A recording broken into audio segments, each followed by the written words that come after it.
This video is in response to people asking how to tune the soft filters in Boris B's firmware, Cleanflight firmware. Um, gyro cut hertz, P-term cut hertz, and D-term cut hertz, as well as gyro LPF. Obviously, I don't know as much about this topic as Boris himself, but he's got his hands full doing the development. So hopefully this will be at least a little bit of help for people who maybe know even less than me. So the first thing, let me just open up one of these logs. The first thing I've learned to do, and I learned this from Boris, so hopefully it's good advice, is I'm going to zoom out to 10% zoom, and that will compress the lines. This is the gyro traces, the 3 gyro traces, and that'll compress those lines, and I'm going to look at their thickness. So I can see that the yaw trace is very thin, and that's pretty common, I think, that there's not a lot of noise on the yaw axis. Most of the noise is on the pitch and roll axis. I can see that the pitch line is thinner and the roll line is thicker, and that is also very common on mini quads because of the way the weight is distributed. The weight is more spread out along the pitch axis, and so the quad is more naturally damped on the pitch axis and more naturally resonant, I guess, is one way to say it, on the roll axis. So, so I'm kind of going to ignore the yaw axis at this point. Not really much to see. Oh, well, I'm not going to fix that. I'll leave it on there. I'm going to kind of ignore the yaw axis and just look at pitch and roll. And I think looking at this, that pitch doesn't look too bad. Roll looks like it has a little bit much of vibration to me. That line looks a little bit thick, and this copter could use either some vibration reduction. So if you feel like balancing the props, that would help. Although a lot of people break props so often they don't bother balancing the motors, or soft filtering. If you're running Boris's setup, you're probably running gyro LPF equals 256, which disables it, and you might be running gyro cut hertz equals 100, anywhere from maybe 60 up to 100. So one way to approach this would be to lower a gyro LPF from 256 to 188, which is a piece of advice that Boris just gave yesterday. He said he thought that was the hands down winner, that 256 was not ideal. And that you might even, or you might leave gyro LPF at 256 and lower gyro cut hertz. So let's take a look at another one. Same thing here. Notice the difference on this one. The lines are very thin. We are still zoomed out. I don't know for sure. I just pulled these traces from my my downloads folder. So this is just random stuff I've downloaded over the years, over the months. But I would almost be sure that this is a copter that's running gyro LPF equals 42 and is not running the soft filters. You just don't see traces this thin without heavy filtering.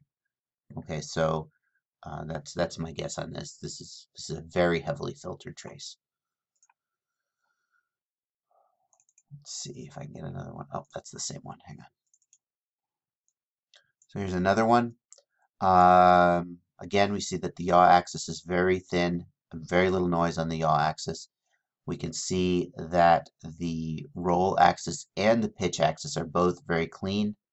And in fact, the pitch axis is a little bit more noisy than the roll axis.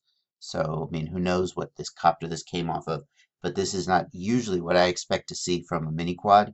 There's a lot of variation though, who knows. In this case, I would not think that this needed additional filtering. The thinness of these lines to me looks more than acceptable. Always let the flight performance be your guide. I'm just pulling a log out of the thin air. So, but in general, if I look at this, I think this is adequately filtered.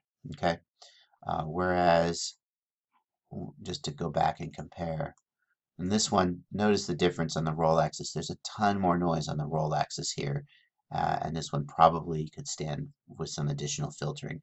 When I say additional filtering, again, I just mean lower that value. So if you're at gyro LPF equals 100, lower that to maybe 80 or 70.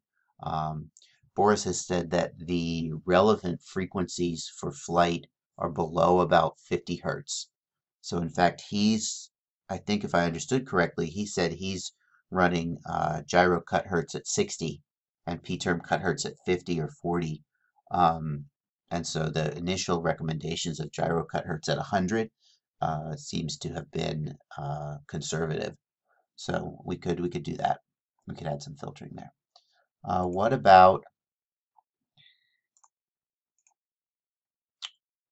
What about if I show some p-values? Let's take a look at the p-values now. Again, we're zoomed out. I can look for noise in the p-values. In general, we should see that the p-values sort of linearly track uh, the gyro. So if the gyro is noisy, we'll see that the P is noisy. And in general, I think that we should be filtering P more by filtering the gyro than by filtering P itself. So P term cut hertz might be at 50 just to provide a little more filtering above that frequency of interest. But most of the work, if you see a lot of noise, you should be, I think, focusing on getting your gyro trace clean as opposed to getting your P term trace clean.